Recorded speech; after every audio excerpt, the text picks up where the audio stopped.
Hello everyone, welcome to the channel that talks about true crime.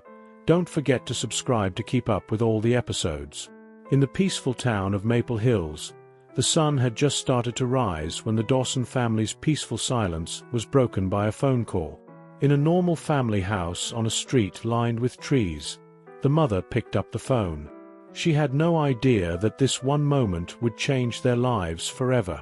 Karen and David Dawson couldn't believe what they were hearing when the monotone voice on the other end of the line told them about a horrible string of killings. The unthinkable had happened. The community was shocked and confused because their daughter, Amy Dawson, was the main suspect in a string of murders. Our story doesn't start here though. Years ago, in the same quiet home, the story starts with a picture-perfect scene of a girl growing up in a perfect suburban town. The investigation finds disturbing details that slowly put together Amy Dawson's life and mind. This is happening as the Dawson family deals with the terrible truth that their child has turned into a cold-blooded killer. The scary question this documentary tries to answer is, how does a good child turn into a killer? And how could her parents have missed the warning signs? Amy Dawson was born on a warm summer night in June 1994. She is Karen and David's first and only child. Maple Hills was the kind of town where everyone knew each other. It was a small, friendly place where people felt like they belonged. David, a high school science teacher, and Karen, a nurse at the nearby hospital, were so happy the first time they brought their baby girl home. Amy's childhood didn't seem very interesting. It was a standard story of a girl growing up in a safe and loving home. She was quiet but never shut down. She got all A's in school and went to the neighborhood youth group every week. Karen and David were amazed at how nice and obedient Amy was compared to other kids her age as the years went by. She never fought or threw temper tantrums, and she always did what she was told. Karen remembers, her voice shaking a little. She was always so willing to do what I said. She never made things hard for us. I thought it was just because she was polite by nature. We felt blessed to have a good kid. But Amy seemed calm on the outside, but something much more scary was going on that neither her parents nor anyone else in Maple Hills could have seen coming. Amy's behavior started to change as she became a teenager. Karen and David still thought she was the best child ever, but there were hints that something wasn't quite right. Teachers at her high school started to notice that she was acting in a strange way, making noise in class, making violent and dark art, and withdrawing from people more and more. The art teacher for Amy says, "At first I thought it was just a phase. Teenagers have mood swings, but Amy's art made me feel uneasy." Not only did she show teen angst, but she also showed murder in a cold way. It wasn't expressive. It was stiff. Even Amy's friends started to pull away from her. In interviews with her old classmates, many said they felt less comfortable being around her. Emma, one of her old friends, remembers that she had just changed by the time she was a junior. It looked like she no longer cared about anything or anyone. A lot of the time, she would just stare at you, as if she were waiting for something to happen. Even with these warning signs, Amy's parents didn't pay attention to the worries. Karen, a nurse, thought that her daughter's strange behavior was because she was stressed about school. David, who was always positive, thought Amy was just going through a phase. For some reason, they thought that their daughter's strange behavior was just part of being a teenager. But, as the police would later find out, this was the first sign of the evil that had been building up inside Amy for years. The good, responsible kid had been keeping something from everyone the whole time.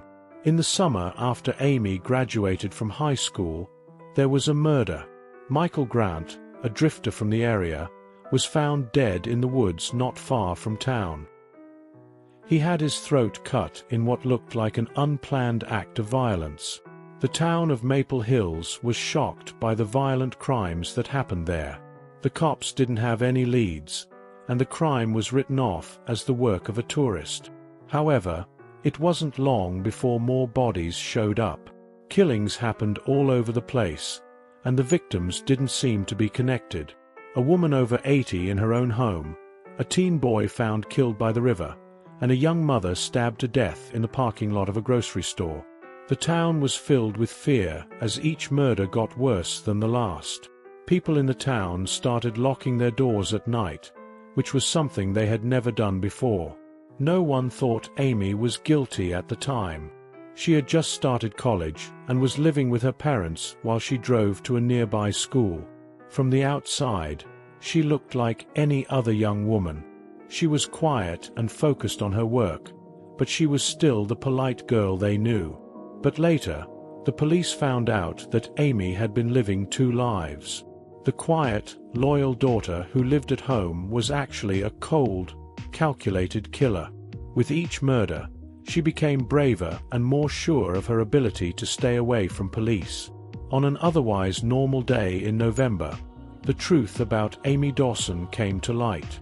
In the weeks before that day, Karen and David had seen a change in how their daughter behaved. She had shut down more, and her eyes looked empty and far away. But once they saw her notebook, everything they thought they knew about their daughter fell apart. David found it under her mattress when he was cleaning her room. It was a small black leather journal that was full of detailed descriptions of the killings. Amy wrote down every crime she committed, going into great detail about how she had stalked and killed her victims and how happy she had been afterward. At first, we thought it was a joke, David says, his voice shaking with shock. It made me not want to believe it. But the way she wrote and the specifics. It was her. Our Amy. In the days that followed, Karen and David had to make a very scary choice. They should either turn in their daughter or keep her safe. It was not possible to make that choice. But as more bodies were found and fear spread through the town, the Dawsons knew they could no longer hide. It was the worst night of their lives, the night they called the cops. Karen couldn't stop crying while David made the call. As he gave their address, his hands shook. Amy didn't fight back when the cops came to arrest her. She didn't beg or cry. With those cold, dead eyes, she just stared at her parents. Those were the same eyes that had loved and cared for them before. During her questioning, Amy didn't show any regret for the killings. She was cool and matter-of-fact, as if she were talking about the weather instead of the people she had killed. Investigators were shocked by how little humanity she showed. She didn't feel guilty or ashamed. All she felt was a calm desire to see how far she could go. Detective Harris, who is in charge of the case, says, "She was unlike anyone I've ever questioned. Emotions are what most people show, whether they're scared, angry, or sad. But Amy was empty. It was very scary." Amy said in her statement that she had been fantasizing about killing people since she was a child. She talked about how powerful she felt when she killed someone and how it made her feel like she could do anything. She said that the killings were her way of taking charge of a world that she felt less and less attached to. The case didn't let air in. Amy's confession, her journal, and forensic proof all showed that she was guilty. But as the trial got closer, why was the question that everyone in the community, including her parents, the police, and the agents, kept coming up?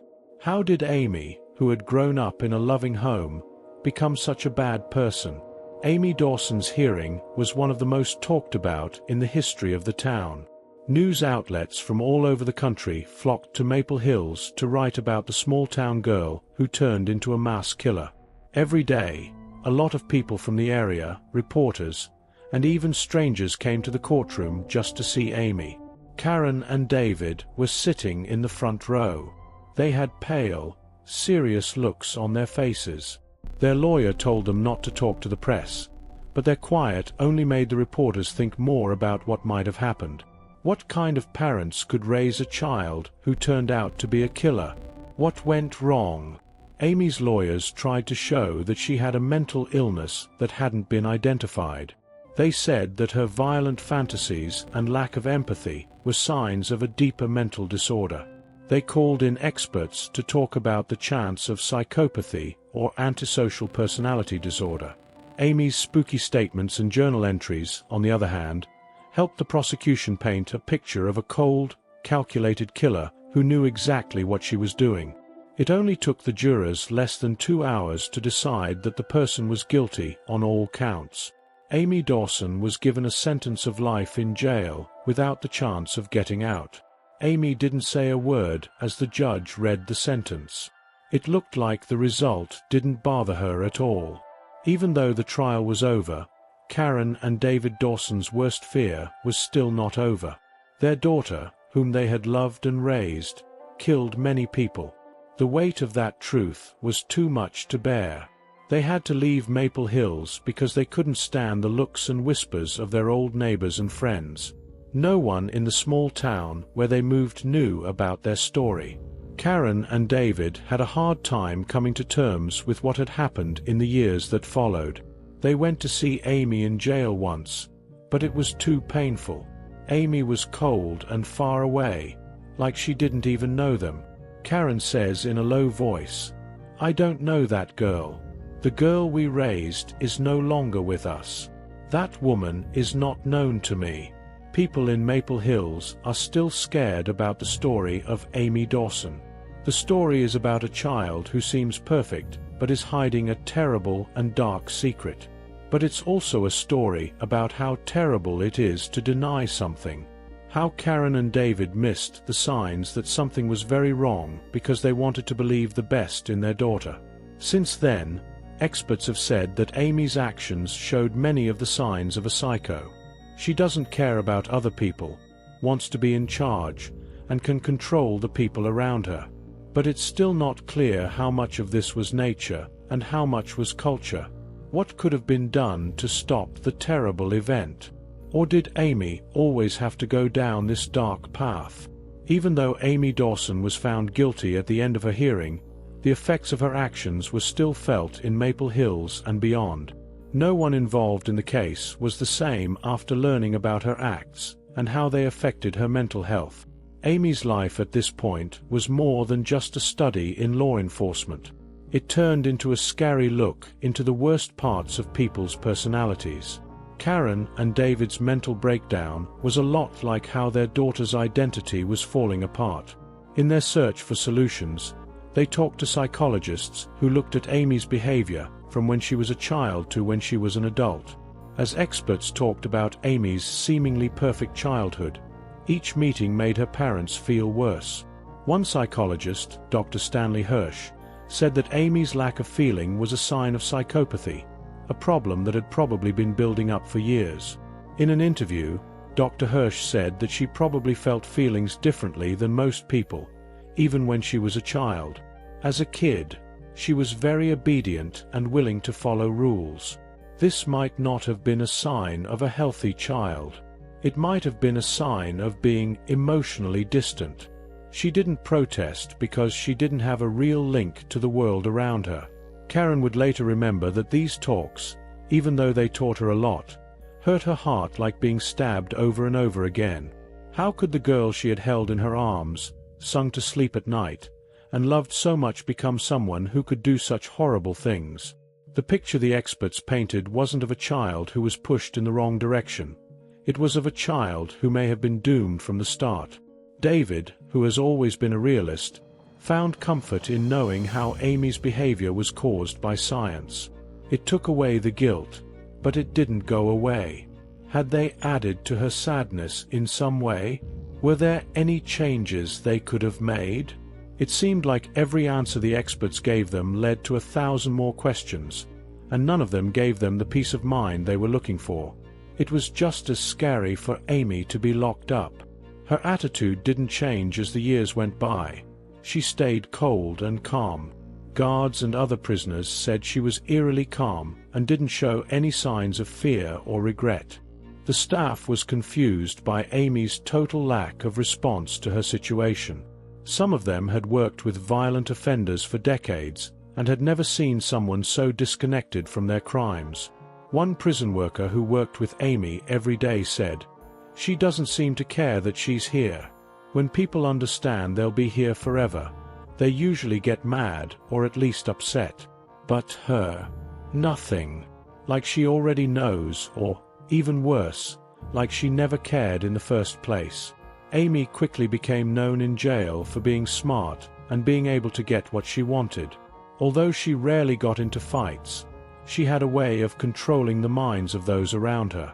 In spite of the fact that she was never mean, she used carefully chosen words to make the prisoners fight with each other.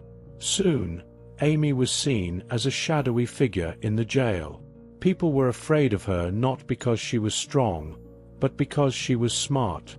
In talks with jail psychologists, Amy kept showing a strange lack of attachment. When asked if she felt bad about killing those people, her answer was shockingly easy. Not at all. They were important. Back in Maple Hills, people were still shocked by Amy's crimes a long time after the hearing was over. People used to like living in that quiet town because everyone was nice and close. But then a mass murderer moved into the town and made it famous. It was clear that someone had betrayed them. A lot of Amy's old friends, teachers, and neighbors had a hard time putting together the sweet, quiet girl they knew with the violent killer she had become. "You think you know someone," Amy's art teacher in high school told her. "I looked at her art for years, and while it did have some sad parts, I never thought they were real. I never in a million years thought she could do what she did." Parents in the area became more protective of their own kids. Some even got their kids psychological tests because they were afraid that their kids might also be hiding something dark. People in the town were afraid that someone could live there for years without showing who they really were. Karen and David had to move because they had to sell their house. People in town were talking behind their backs and giving them sideways looks. It was too much for them to handle knowing that their daughter was causing so much pain. Moving away didn't get rid of the memories, but it did give them a chance to start over, even if that meant carrying a weight that no one could fully understand. John Dawson, Amy's cousin and one of her first victims, died. This may have been the worst tragedy of all. John lived through the first attack, but he died from his injuries weeks later in the hospital. Even though his death wasn't as dramatic as some of Amy's other crimes, it hurt the Dawson family deeply. David and Karen's terrible loss was John's death, which made their already broken family even worse. His parents, who were David's brother and sister-in-law, were so upset after the trial that they could hardly look at them because they knew their niece had killed their son. Family get-togethers used to be funny and warm, but now there was absence and quiet. David later thought, "I think that was the worst part of it all. I'm losing John."